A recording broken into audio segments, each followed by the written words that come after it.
All right, guys. I've heard that there's a new part to that '70s show. It's called That's 30 Years to Life show. Not funny. Oh my God. Why would you say that? Anyway, I mean, we're not even on allegations anymore, right? This is just it's been proven. Apparently, some years ago, a couple decades ago, or quite a while ago, Danny Masterson forced himself onto, I think it was two girls, and he's been sentenced to 30 years. It's interesting that so many years later they're charging him and they're arresting him for it. So they must have had some very compelling evidence. And so I'm interested. I found this TikToker named Devotedly Yours. We're gonna watch through. She has quite a bit of coverage, so we're gonna use her stuff. I had some of my own stuff ready, but she just has better stuff. So that's it. So when these photos, after being let's get started. Charged with 3 counts of rape, Danny Masterson was convicted of 2 counts and now sentenced to 30 years in prison. If you didn't know this, Danny Masterson and the women were all part of the Church of Scientology. And these women still have an ongoing civil lawsuit against Danny, as well as the church, alleging that the actor stalked them after they reported his crime. How long ago was this? Because I heard it was like almost 20 years ago. I know I should know that. Did they say? Well, how long ago was it exactly?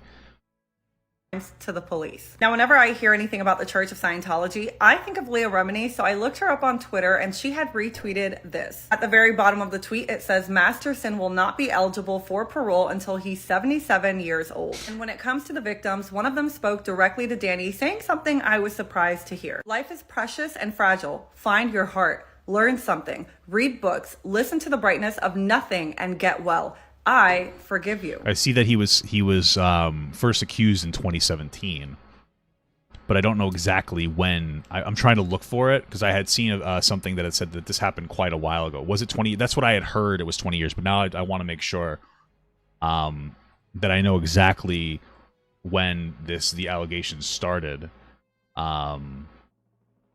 So I might be wrong about that. I'm trying to find it. I should probably get that number right before I fucking know that.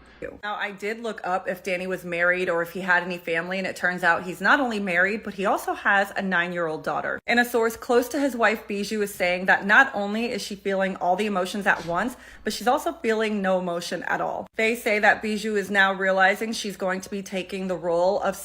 Wait, none of this makes any sense. Why did I think it was 20 years ago?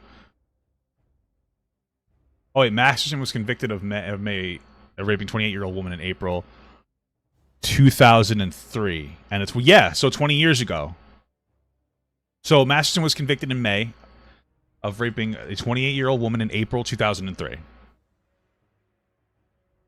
So I guess she was 28 in 2003. Because it's 2023. That's crazy. Yeah, so that's my understanding. So this happened. This starts. He did this both women in April of 2003. So it was between 2001 and 2003. So 20 years. That's crazy. I mean, listen. All I care about is that do they have the evidence, and it seems like they do because they convicted him. So, you know what I mean. I don't really care about a statute of limitations on this type of a situation. So, single parent, and she feels like she's mourning a death. Genuinely feel for the victims, his wife, his daughter, and he's going to have a lot of time to think about what he's done. Yeah, I mean, I imagine he's going to end up going into like a cushiest place anyway, Yeah, the first accusation gained ground in 2017, but okay. Yeah, interesting. When these photos, Carl and Lindsay, Joe Jonas, when you have... Sorry. By now, you must all know that Ashton Kutcher and Mila Kunis wrote a support letter to the judge in Danny Masterson's trial. I didn't report on this yesterday because I'm not going to lie, it was hard to swallow. I've always loved these two, and I've always respected Ashton Kutcher for the fact that he's done a lot for trafficking victims. To be clear, and obviously we're going to hear more as time goes on, of course, or rather as we listen to this video, but I am not as morally outraged by them writing letters of whatever recommendation or whatever, to be honest with you. We're talking about people who probably, first of all, didn't necessarily instantaneously believe everything, because you're not supposed to. I know that sounds weird, but you're supposed to listen to people credibly. But, you know, you don't instantly, depending on the situation. Their friend was accused of something. For them to say, like, oh, I know him, he's a really good person, that's not crazy of them to say, like, hey, he's a good person. It's also not crazy to say, like, he could have changed. What he did was horrible 20 years ago. That doesn't mean he doesn't deserve punishment. I think that he obviously still does, but people obviously can change. But it doesn't mean that you should get away with something like that. Obviously, you need to be punished proportionally and severely for this type of a crime. But like, I'm not morally outraged. A lot of people are very upset, and I think that's perfectly understandable. Like, it makes perfect sense why people would be outraged. I get it. But I understand why their friends who knew him, you know, after the fact. Although, when was that 70s show even start? That's crazy. When was that 70s show, like, started? I don't know. When did it film? 1998. What? Wow. So this was before he did. Wow. Dude, I'm old. I'm so sorry. I'm just having I'm having trouble with myself. But they heard about this in 27, I guess 5 years ago. They know him as the 5-year-old, you know, whatever. So I get it. You know, they probably, that's who they knew him as. And I imagine that they wrote this somewhat recently. But I get why they would say that. Unless they're coming out and saying, I don't believe this actually happened, the court is wrong. Why would they're not doing that. So they're not doing that. I'm not exactly, you know, outraged by it. I'm just like, okay, I get it. They're friends. So If you haven't already seen the letters, this one is Mila Kunis's letter. You can pause to read. I think I will. How are you, sneaky goose? Love these two, and You I've always sneaky respected goose. Ashton Kutcher Hey, thank you so much for for the the fact that membership. he's done a lot for trafficking victims. If you haven't already seen the letter in an Instagram Oh my story god. by now, you Dude, must. this is so, I mean, I'm triggering myself right now. I'm gonna read the letter to you guys. I first met Danny during our time working together on that 70s show and film, and from the very beginning, I could sense his intimate goodness and genuine nature. Throughout our time together, Danny has proven to be an amazing friend, confidant, and above all, an outstanding older brother figure to me. His caring nature and ability to offer guidance has been instrumental in my growth, both personally and professionally. One of the most remarkable aspects of Danny's character is his unwavering commitment to discouraging the use of drugs. His influence on me, in this regard, has been invaluable. In an industry where the pressures and temptations of substance use can be overwhelming, Danny played as a pivotal role in guiding me away from such destructive paths. His dedication to avoiding all substances has inspired not only me, but also countless others in our circle. Danny's steadfastness in promoting a drug-free lifestyle has been a guiding light in my journey through entertainment world and has helped me prioritize my well-being on making responsible choices. His genuine concern for those around him and his commitment to leading by example make him an outstanding role model. Okay, yeah.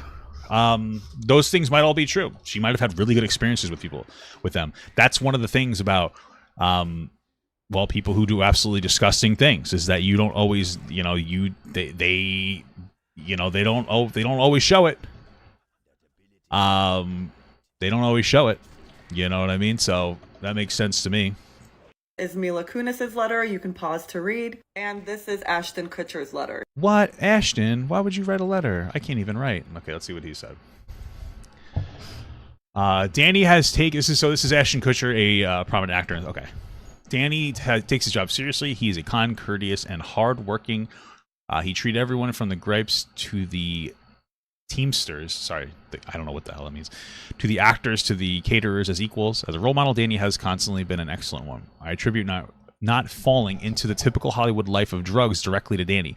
Anytime that we were to meet up or interact with somebody who was on drugs or did things, he made it clear that that wouldn't be a good person to be friends with, and for me, that was an implication that if I were to do drugs, he wouldn't want to be friends with me. $1.99. Can't spell paper get without W. Keep it jiggly, heart.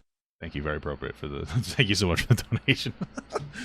Okay, friends with me, which is something I never would want to risk or jeopardize. I'm grateful to him for the positive peer pressure. He has also set an extraordinary standard around how you treat other people. This was an incident where we were at a pizza parlor and a belligerent man entered. I'm sorry, I'm struggling to read this. entered, who was berating his girlfriend. We had never met or seen these people before, but Danny was the first person to jump to the defense of the girl. It was an incident he didn't have to get involved in, but proactively chose to because the way this man was behaving was not right. He has always treated people with decency, equality, and generosity.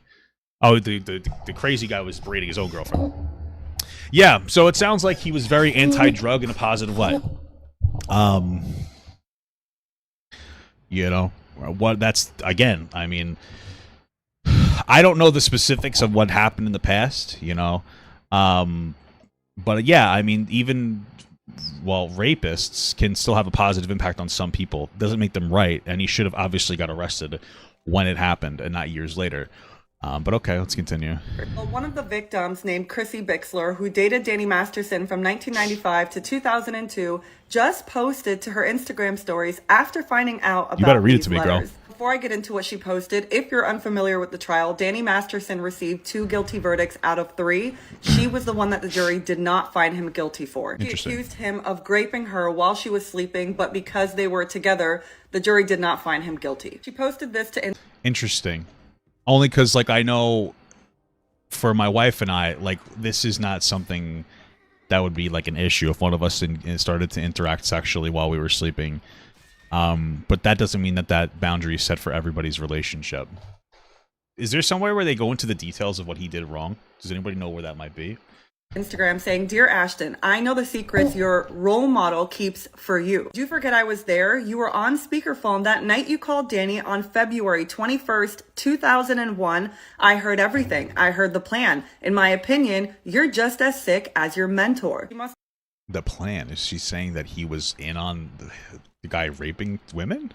To put that date on purpose, because if you look up Ashton Kutcher, February of 2001, you might remember this story. The chilling details of the murder of Ashley Ellerin and the Hollywood Ripper trial. In February 2001, Ashton Kutcher arrived to pick Ellerin up for a date, but she didn't answer the door because she had already been stabbed to death by accused serial killer Michael Gargiulo. The next day, when he learned Ellerin had been murdered, he reached out to police. He said he was worried because he put his hand on the doorknob while trying to open the front door. "My fingerprints are on this door and I was freaking out. I told an officer, let me tell you what happened." As for Mila, Chrissy writes, "Dear Mila, I pray you begin to process what you experienced as a child on that set." That sounds really messy. I mean, is she trying to say that this guy killed the girl or something? I don't know. What is her language? What plan are they talking about? So is she saying that, like, there was a plan to cover up the murder? Is she trying to say that he murdered somebody? What the fuck? That's okay. Your older interviews are very telling. I encourage everyone to watch them and decide for yourself what you hear and see. Do so before they get scrubbed from the internet. I also know what happened in Toronto and after. Question: if that's what you view as a normal relationship with a big brother figure, then I feel very sad for you and I hope you consider getting into therapy. You all must forget I was there the whole time, those first 5 years of that 70s show. I remember everything. She then reposted this tweet where it says, "Ashton and Danny always treated Topher badly. Topher has never liked Danny. I learned this while doing my early reporting." Right, so apparently Danny Masterson's 7 years older than her. And how old? Mila Kunis, wasn't Mila Kunis like 15 years old when this first started? How old was she? How old was Mila Kunis? I think she was 15, right? In that 70s show? 14. That's weird. I mean, I don't know. Okay. I'm sure they had a very bizarre relationship considering, like, he was her boyfriend on the show and 7 years older than her at 14. I mean, that's just irresponsible of the casting, to be honest with you. I thought she was 14, but she said she was 17. How did she just say it and they don't verify that? That doesn't even make sense to me. Bizarre. Just fucking bizarre. On the then allegations, now conviction against Danny. She added to that by saying Topher was bullied by Danny Masterson and isolated by most of the cast because Danny's like a cult leader. Danny hated Topher because Topher didn't bow to Danny like his other young castmates. I loved Topher. If I so much as said hi to Topher... He was terrible in the Spider-Man movie. For I would be given a scolding and then ignored by Danny. It broke my heart. He was the only guy on that set with integrity and a moral compass. That's my experience. I was there. Well, she's not the only one speaking up because Topher Grace's what? She lied during the casting. Yeah, but wouldn't they just be able to verify that and be like, okay, we're not going to cast you? Like, I don't understand. So they cast her like, we got a 14-year-old. Just fuck it. Let's keep her going. I don't know. Like, I can see them because they didn't like. I could see how they can make it work, even though she's 14, he's 21. Although I think that's weird, but because they're not actually doing anything. But the problem isn't necessarily what's portrayed on screen; it's potentially the relationship that can get formed behind that. I mean, I think, and I could be like, correct me if I'm wrong. I believe that like he was her first kiss. I could be wrong about that. This was from a long time ago. I heard that. Oh, wait, yeah, so it was scripted, one between Jackie and Kelso. Oh, no, that was the other guy, Ashton Kutcher, right? Okay. Still, they had, like, an intimate on-screen. Oh, yeah, of course, because she was dating him first. Right. So I fucking... Now I gotta remember that 70s show fucking lore. Holy fuck. Jesus Christ. It's crazy. It's too much... Now I gotta go back and learn the goddamn that 70s show lore. It's fucking crazy. Wife also posted to her stories. Ashley writes, to every rape victim that is re-traumatized by witnessing society debate and focus their attention on what is going to happen to the rapist, I see you. And it turns out there were more cast members. Well, that's of course what's going to happen when these become high-profile cases. This is always what's happened when it comes to celebrities. I'm not saying it's right, but that's what's going on. From that 70s show who also wrote support letters for Danny Masterson. And that would be the actors who played Kitty and Red Foreman. By now. Okay. Yeah, again, like, I can see why they would write them. I don't know about the Topher thing. That could be true. It also could be sensationalized. I really just don't know. It's interesting. I wouldn't doubt it. I mean, that he was getting bullied. That sounds shitty.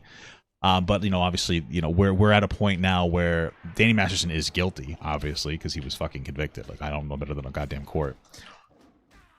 And so, like, you know, we're at a point now where anything that comes out against him obviously is going to be verified or validated without a second thought. And so it's possible they super hardcore bullied Topher. It's also possible that they bullied him, but not to that proportionality, right? So that's just something to keep in mind.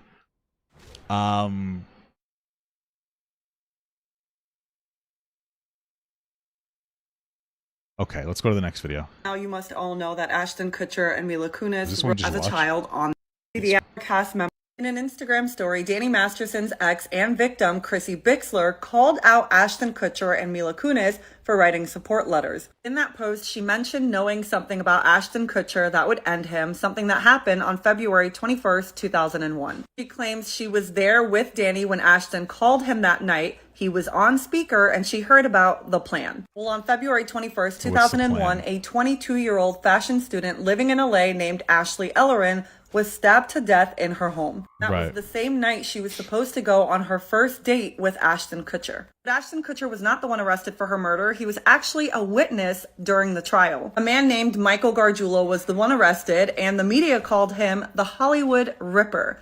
But how did we get here? On August 14th, 1990... Yeah, I don't really understand. I mean, it sounds like she's trying to say Ashton Kutcher killed the guy or killed his ex-girlfriend or something. It seems bizarre.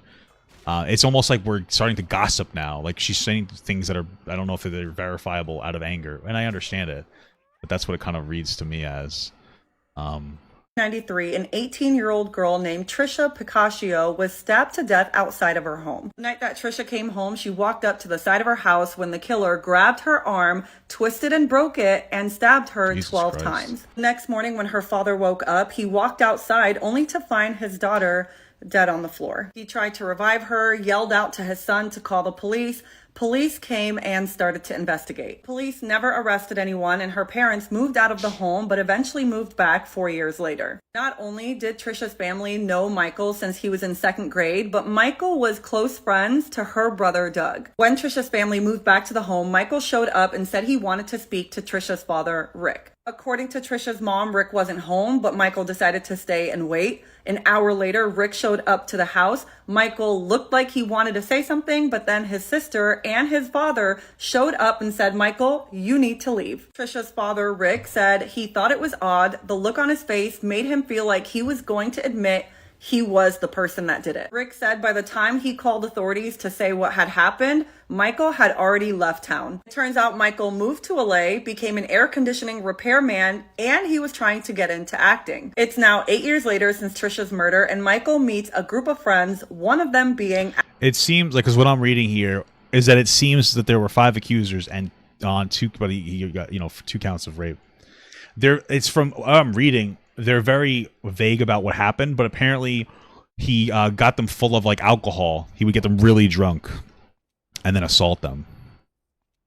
So Ashley Ellerin. Ashley and some friends were on the street trying to fix a tire. Mike sees them, comes over, starts flirting with Ashley, and they exchange phone numbers. Apparently, Ashley was very outgoing. She had a lot of friends, some included even celebs. At this time, Ashley was living with some of her friends, and they had said that Michael, after getting her number, was calling the house all the time and always showing up uninvited. One friend said that That's one bizarre. time they had a house party, Michael just walked in, sat on the couch, and was very laser focused on Ashley. One of her friends said that she was not interested in Michael, that a lot of men were interested in her, and at one point she started to get calls from Ashton Kutcher. These were Ashley's friends that were speaking up, and they said they hung out with Ashton Kutcher a couple of times. Well, on February 21st, 2001, Ashley was supposed to go on her first date with Ashton Kutcher. We'll continue this in part 2.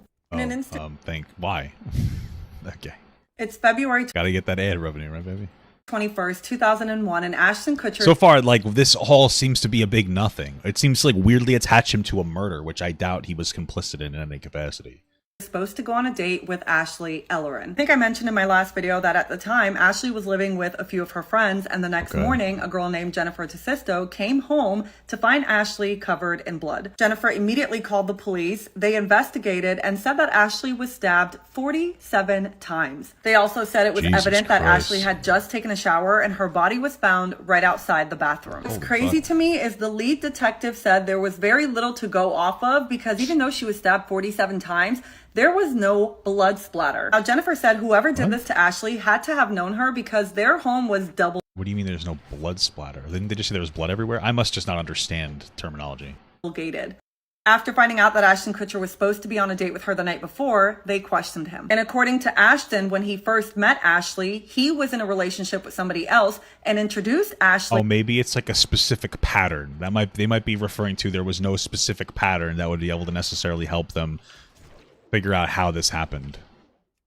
To one of his buddies. He then said 2 weeks before she died, he was in her home at a house party and the two of them were single then. That's when they made plans to go out for dinner and drinks. Ashton told police that he was at a party and he was running late and he called her around 8:24 p.m. and she said she had just gotten out of the shower. He said he got to her home around 10:45 p.m. The lights were on, but no one answered. He looked into the window and noticed what he thought at the time was red wine, but that was actually her blood. And during trial, he said the original plan was to pick her up at 8 p.m., but he was invited to a friend's house to watch the Grammys. He called her at 7:30 to tell her he would be later than 8 and then called her again to give her an update on his whereabouts. He left her a voicemail and then said at 8:24 she called him back from Jen's phone saying the house phone wasn't working. At that point, she said she just got out the shower, she was going to dry her hair, so him being late wasn't a problem. According to Ashton, he called around 10 p.m. No, that's because women are always running late. Incredible stuff. To say he was on his way, but she didn't answer, so he didn't go straight there. He didn't want to show up without touching base with her, but by 10:45 he did show up. That makes sense. She didn't answer, and he assumed it was because she was mad at him for how late he was. He testified that he tried to open the door and it was locked, and the next day when he found out that she was dead, he freaked out because he knew his fingerprints were on the doorknob. According to Jennifer, it turns out that Ashley had been casually dating several men. Jennifer said around that time she had met Ashton. Like, honestly, what the fuck does this have to do with anything? Like, I understand that this is what it sounds like to me, to be honest with you. The other girl, there's a minute left of this, but it sounds like the other girl is angry because she was also assaulted, by Danny Masterson, but it wasn't proven. Like, they were dating, and so they said, it was just a relationship, right? And that may not be true. I mean, it probably is not true. It probably was an assault. You could still assault somebody that you're in a relationship with. That's the unfortunate reality. And she feels upset, and so she sees that Ashton Kutcher and Mila Kunis write letters of recommendation, basically, and she's upset, which makes sense, and she's angry, and she's expressing herself, and I get it, but this doesn't seem necessarily like super relevant, if that makes sense. Like, it seems like just kind of a side story that maybe distracts from what actually happened. That's Danny Masterson. Ashton Kutcher with Ashley at a New Year's Eve party that he was throwing. And during trial, Jennifer said, "During this time, I mean this with respect, Ashley would brag about having intimate relations with men." In other words, there were several men coming in and out of the house for Ashley. Well, detectives ended up speaking to a man named Mark Durbin, who is Ashley's apartment complex manager. It turns out Mark and Ashley had a secret relationship, and earlier that evening, they had been intimate. Mark and Ashton both cooperated. So, like, what is the story? That she was dating this other guy that stabbed her a bunch of times too? He got jealous or something? Like, I don't understand. I mean, okay. Cooperated with police, and the two of them were ruled out as suspects. Our friends did mention Michael to the detectives. But he was a serial murderer, so that's not true, right? I mean, and said that he was an AC repairman who creeped them out. But because Ashley had a large circle of friends, detective didn't focus on Michael until months later. We'll continue this in part 3. This just seems so irrelevant to it, but let's continue it. A year after Ashley Ellerin's death, there was new DNA tech that allowed detectives to look at what they collected from Trisha's crime scene. That's when they found male DNA on Trisha's fingernails and had to match it. Detectives looked at I'm assuming it was like scraping. She was probably fighting back and clawing at him. Every male on the suspect list and found out that Michael had moved to LA. When they contacted LAPD, that's when they found out that they and LAPD were both looking for Michael Gargiulo. LAPD obtained a sample of Michael's DNA, and it was a match to what was found on Trisha's fingernails. But the DA said it wasn't enough to charge him because it was known that Michael gave Trisha a ride to a friend's house the day before she was murdered. Okay. 4 years after Ashley Ellerin was murdered, Michael was dating, he became a father, and moved to El Monte. It's just so weird. This whole thing, this part rubs me the wrong way. It's just such a weird thing. Like, it's so irrelevant to what's going on. It's like a weird distractor, California. That same year, on December 1st, 2005, Michael's neighbor, Maria Bruno, was stabbed to death in her bed. She was stabbed 17 times and found in her bed by her estranged husband. Months before her death, she and her husband would get into very violent fights, and she... Yeah, I'm getting true crime content creator vibes. Yeah, I don't like true crime stuff. It bothers me. I feel like you get like really sucked in and lost in like a horrible, world of the murder and destruction, man. And it really depresses the fuck out of me. That's why I don't really like looking at it. Because like they say you are what you eat, right? I know that sounds silly, but like you are what you consume. When you start consuming conspiracy documentary, true crime stuff, you start to like take on those aspects, and it just freaks you the fuck out. It scares you. Play. She decided to move out. Now, even though she too lived in a gated apartment complex, somebody had access to her, and I won't even go into the details on how she was found because it's gruesome. When police arrived to the scene, they found one blue booty outside of her apartment with a drop of blood that turned out to be Maria's. When police spoke to her estranged husband, he said the night before they had decided to rekindle their relationship and went out to a restaurant. Police did find blood in his car, but he said that when they were at the restaurant, she cut her finger, and a manager at the restaurant also confirmed it. And according to Maria's friends, they said that Maria confided in them that she would have strange run-ins with a neighbor across the way. That neighbor was none other than Michael. 3 years later, on April 28th, 2008, Michael left his girlfriend and his baby and went to Santa Monica. Michelle Murphy was asleep when she woke up to a man on top of her and stabbing her. She was stabbed in her chest, shoulder, and right arm 8 times, but she fought and she fought hard. At some point, the blade ended up stabbing the guy that was attacking her. She used her legs and kicked him off. He fell against the wall and actually said to her, "I'm sorry," before running out. Because she was able to stab her attacker, there was blood outside of her apartment and down He said he's sorry? What the fuck? On the alley, and it was a match for Michael. After Michael was arrested in June, police involved in Maria Bruno's case decided to look into his apartment at that time. Now, this is 3 years after Maria's death, and Michael's apartment was vacant. But when they checked the attic, they found an identical medical booty in a plastic bag. They tested skin cells on the booty and found... No, this isn't. This is so relevant. I mean, I'm going to continue to watch it. But what does this case have to do with Danny Masterson? Like, I understand needing to tell us, like, hey, this guy is a serial killer. Got it. You know, we don't need to know about, I don't know why we need to know about all the specifics of the horrific shit that he did. I don't know why it's necessarily relevant. I feel like we could just be like, yeah, he did this thing and he was convicted. But instead, we got to know that he didn't get caught until DNA evidence started to, like, really pop off. But okay. DNA that matched Michael's. Michelle was very brave and very lucky to have survived that attack, and because of her, Michael was charged on 2 murder counts and 1 attempted murder. On July 16th, 2021, Michael Gargiulo was sentenced to death but still has to stand trial for Trisha Pacascio. After being sentenced, he told the judge, "I'm innocent. I've been framed by tunnel vision detectives." Of course, everybody's looking at Chrissy Bixler like, what do you mean by this post? When I read that, my brain goes one of 2 ways. Is she trying to say that Ashton Kutcher was involved? And if not, the only other thing I can think of is maybe he did go inside. He saw her body. Maybe she wasn't dead yet. He's like, I'm an up-and-coming actor. I don't want to be involved.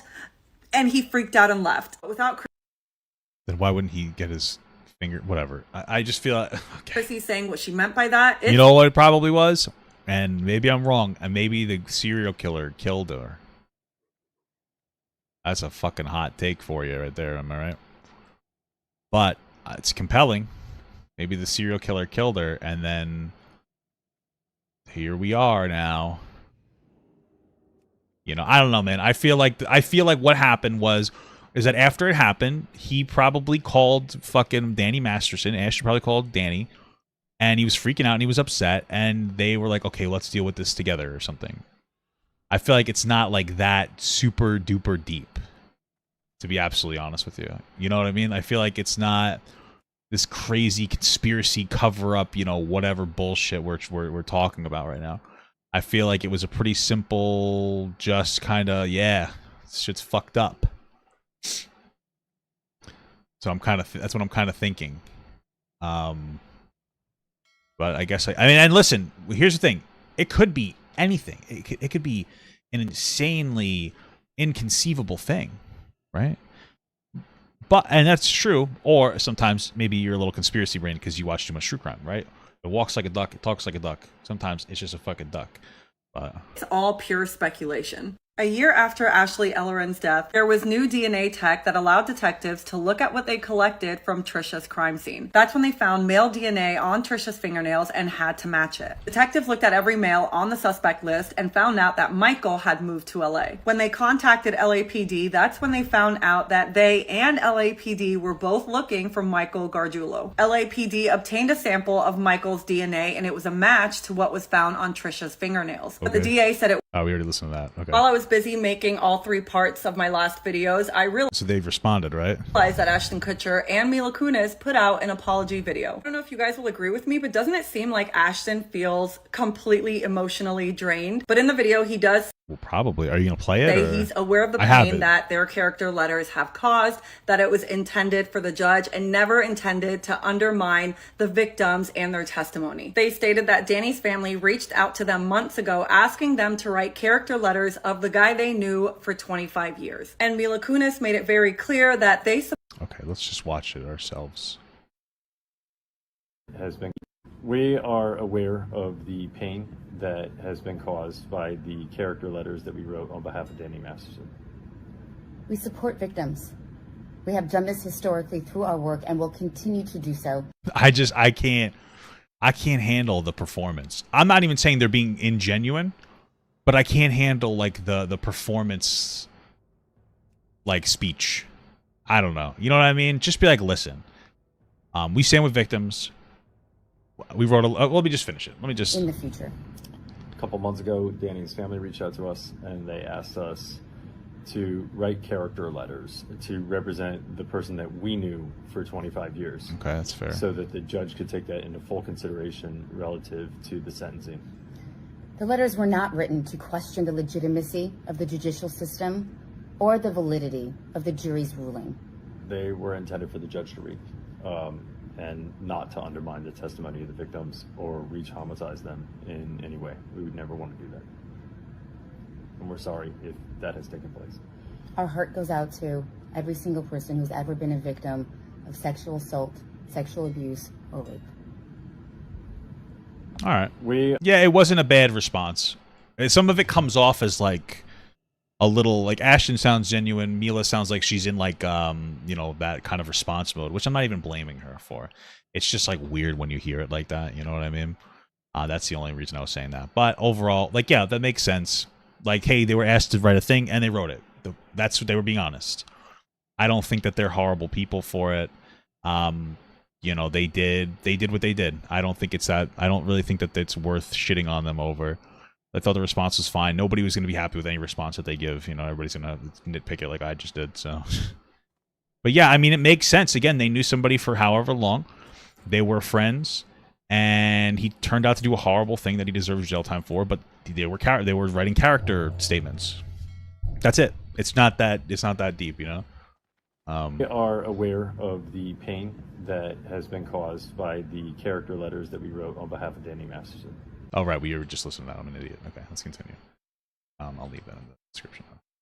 They support victims. They have done this historically throughout their work, and they will continue to do so. Ashton Kutcher apologizes for re-traumatizing the victims with their letters, and Mila Kunis says their hearts go to all the victims of SA and Grape. Obviously, a lot of people were upset when they saw the letters, not just the victims, not just those involved, but people that really looked up to these two. With this comes a lot of people saying, oh, you shouldn't idolize people in Hollywood. I don't think you should be idolizing anybody, period. Well, no, you shouldn't. Well, okay, you can idolize people, yes. You can idolize people that you know, let's be clear.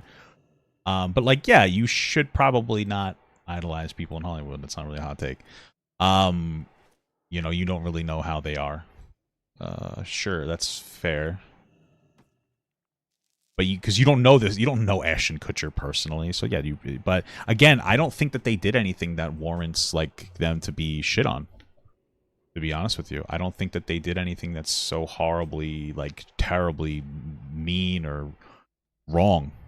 Period. If you haven't already seen the apology video, Ashton Kutcher did post it on his Instagram feed. While I was busy making all 3 parts of my last videos, I realized that Ashton Kutcher and Mila Kunis put out an apology video. I don't know if you guys will agree with sorry, we listened. It looks like Chrissy Bixler wasn't the first person to call Ashton. The comments she duetted or whatever. I feel like I feel that Ashton actually found the body the night before and just left. Okay, so now we're just like literally true criming this. That's incredible. I gotta love it. Kutcher out for what happened on February 21st, 2001. Chrissy has a friend named Aaron Smith Levin, posted a video to YouTube 7 months ago talking about what really happened that night. According to him, Aaron Smith alleges that Ashton Kutcher walked into the house that night, saw Ashley Ellerin dead on the floor, blood everywhere, walked out, sat in his car for an hour, freaked out, calling his team on what to do. Yeah, okay. I mean, okay. I mean, I would be fucking traumatized if I walked in on somebody who was dead. So, okay. His team told him not to call the police so that his name wouldn't be tied to the murder. Aaron said at the time Ashton Kutcher had been on That 70s Show for a few years, so they were afraid this could tarnish his name. After speaking to his team, he alleges that Ashton Kutcher calls Danny Masterson, which is the same thing as what Chrissy says. And on top of that, Aaron alleged that Ashton's team told him to go to the party that he was supposed to take Ashley to. He also said that it would have been impossible for Ashton Kutcher to see red wine stains on the carpet from the window. Not only would it have been too dark in the house, but you had to go in to see where the blood was. And he said that Ashton Kutcher not only lied, but police knew he lied. And had he not lied, it could have stopped Michael from killing again because he would have been caught and arrested. At the time, how would he have been caught and arrested sooner? I mean, like, if he lied, he shouldn't have. How would he got arrested sooner? Like, didn't they need DNA evidence? And wasn't that not like robot? I don't even know why. Okay, whatever. Ashton Kutcher was 23 years old, but I feel like that's old enough to know, call the police when you see a dead body. But what's crazier to me is that he had a lot of people influencing him that calling the police would be a bad idea. And okay, but this is all speculation and not necessarily true. I don't know what to tell you. It's weird how instantaneously some people will take information like this and be like, oh yeah, this is definitely true. You know what I mean? It's like, okay, this is gossip, and I think that it's dangerous to gossip around this type of shit. Okay. And in no way am I excusing Ashton, but I'm putting myself in his mindset. I see a body, Cool. blood everywhere. I'm supposed to go on a date with this girl. And now everybody's telling me don't call the police. They'll put your name in this. If you haven't seen the video and want to watch it, it's still up on YouTube. It looks like Chrissy Bixler. Okay. Let's next one. Is that it? I mean, I kind of hope so. Oh, that's not. Oh, it is. Okay. It looks like Chris. So that's the most up-to-date thing that we got for this whole Ashton Kutcher, Danny Masterson, Mila Kunis situation. At the end of the day, he was convicted, which means to me that he did it. It's disgusting. Obviously, he deserves to go to jail. Them writing the letters doesn't speak poorly to them or their character. Obviously, I very highly doubt that they were complicit in any sexual assault. For a lot of people, it can be a shock when you're like, wow, they did this? That's horrible. They just wrote the letter about what they knew of the person at the time. It's not that deep. And he still got convicted because the evidence was more important than anything else. And there you go. So, yeah. That'll be all, I guess.